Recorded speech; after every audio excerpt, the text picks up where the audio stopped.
Good morning to all of you. This is Avnish Kumar from OWE Academy. Today we are welcome you here.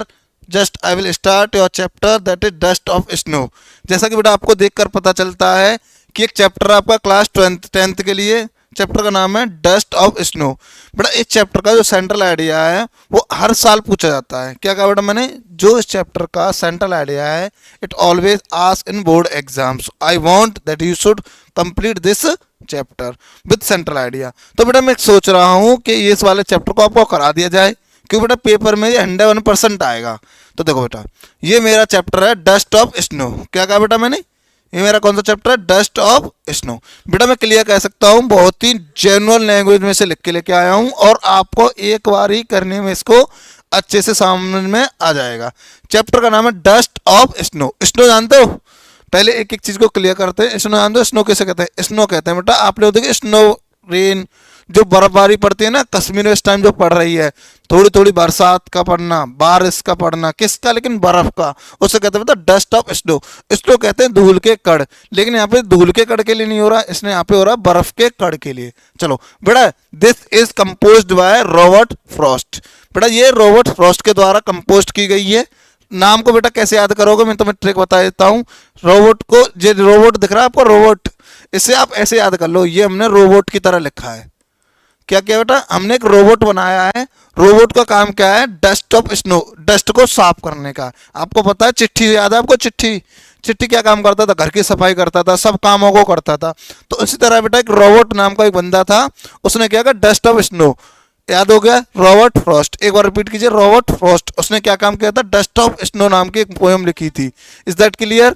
चलो very good. तो बेटा लिख start करें। The poem dust of snow, कौन से बेटा, dust of snow is composed by Robert Frost. यहाँ तक क्लियर है? नाम बेटा आपको अच्छे से याद हो गया, रॉबर्ट फ्रॉस्ट, जैसे कि मैंने आपको बताई ट्रिक बताई रोबोट से।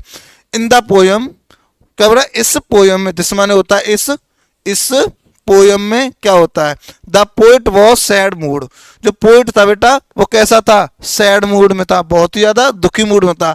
इट हैड बीन स्नोइंग, और बेटा हल्की हल्की बारिश पड़ रही थी, किसकी, बर्फबारी, हल्की हल्की बर्फबारी पड़ रही थी। सून, सून माने जल्दी ही, आ क्रो, एक कौआ, कौआ जानते हो, वही कौआ, आ सुनो एक क्रो केम, जल्दी ही बेटा एक कौआ आया। यहाँ तो दोबारा रिपीट करता हूँ बेटा, ध्यान रखो। इन दिस पोयम, इस पोयम में, द पोइट, कौन, जो कवि है, वो क्या था बेटा, वो सैड मूड, एक दुखी मूड में था। इट हैड बीन स्नोइंग, और बेटा बारिश पड़ रही थी, बूंद पड़ रही थी, जो बर्फबारी है वो पड़ रही थी, बर्फबारी हो रही थी। सून जल्दी ही, अ क्रो केम, एक कौआ आया। It shook the dust of snow on the poet. Shook माने होता है बेटा, जो तुमने पता वो एक ऐसा था बेटा, तुम्हें देखो अभी दिखाता हूँ। ये है हमारे रॉबर्ट फ्रॉस्ट जी, ये क्या कर रहे हैं बेटा, एक पेड़ के नीचे बैठे हैं बहुत ही उदास मूड में। तब ये कौवा आता है, ये देखो दिख रहा नहीं दिख रहा, ये इस डाली को हिला देता है, सूख कर देता है, इस डाली को क्या कर देता है बेटा, ये हिला देता है। हिलाने के बाद इनका मूड होता है वो चेंज हो जाता है। वाह, जैसे उसी तरह आपने मूवियों में देखा है, कोई लड़की आ रही हो, साउथ की मूवी में अक्सर होता है, कोई लड़की आ रही हो, अचानक फूलों की बारिश हो जाती है, पत्तों की बारिश हो जाती है, तो अचानक उसका मूड होता है वो ऐसा करने नाचने लग जाती है। उसी तरह बेटा इनके ऊपर क्या होता है, बर्फ की बारिश हो जाती है, इनका मूड चेंज हो जाता है। और मूड चेंज होने के बाद क्या होता है, देखिए, ये देखिए बेटा क्या होता है। It had been snowing, snow, it shook the dust of snow, उसने क्या किया बेटा, जो स्नो थी उसको सूख कर, मतलब उसको हिला दिया। On the port, this change is mood, इसकी के कारण उनका क्या हो गया बेटा, मूड चेंज हो गया।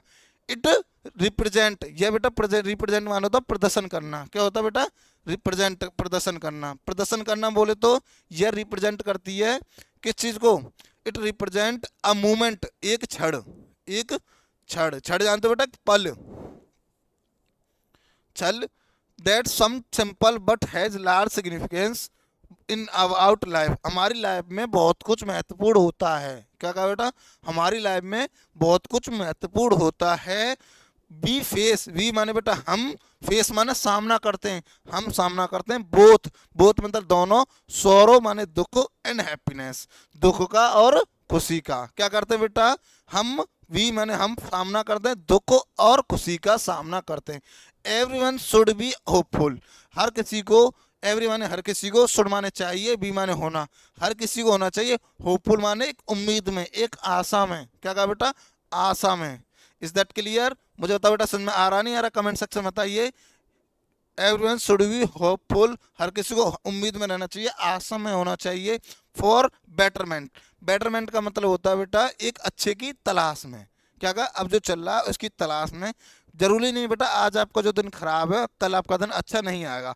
हर रात के बाद सुबह आती है। इसी पोएम के थ्रू में जो हमारे रॉबर्ट फ्रॉस्ट जी हैं वो बताना चाह रहे हैं कि मेरा आज का दिन खराब है, मेरा मूड अपसेट है, तो जरूरी नहीं है कि आने वाला दिन खराब ना ही हो, वो बहुत ही अच्छा होगा। क्योंकि बेटा जब आपको जिंदगी पीछे खींच रही है तो इसका मतलब ये वो आप आगे की तैयारी चल रही है। Is that clear? यही बेटा रॉबर्ट फ्रॉस्ट हैं इस पोएम में समझाना चाह रहे हैं आपको। टोटली बेटा मैं हिंदी में समझाता हूँ। क्या होता है, रॉबर्ट फ्रॉस्ट होते हैं वो, उन्होंने एक क्या लिखा है, एक पोएम लिखी है, क्या, dust of snow. Is that clear? क्या करते हैं वो, पेड़ के नीचे बैठे होते हैं, उनका मूड बहुत ज़्यादा अपसेट होता है, मूड उनका सैड होता है। अचानक से ना एक क्रो आता है और बेटा वो स्नो को उनके ऊपर सूख कर देता है, मतलब उनको हिला कर देता है। बेटा don't forget to write this word, इस वाले वर्ड का यूज जरूर करना बेटा। क्या कहा मैंने, इस वाले वर्ड का यूज जरूर करना। Is that clear? समझ में आ रहा नहीं आ रहा बेटा? अब जो आता है इसी, जब उनके ऊपर जब बूंद आती हैं, जब स्नो आती है तो उसके कारण इनका मूड चेंज हो जाता है। इसी के कारण ये लाइफ में कहते हैं कि भी हमें बेटरमेंट, अच्छे की तलाश में रहना चाहिए। Is that clear?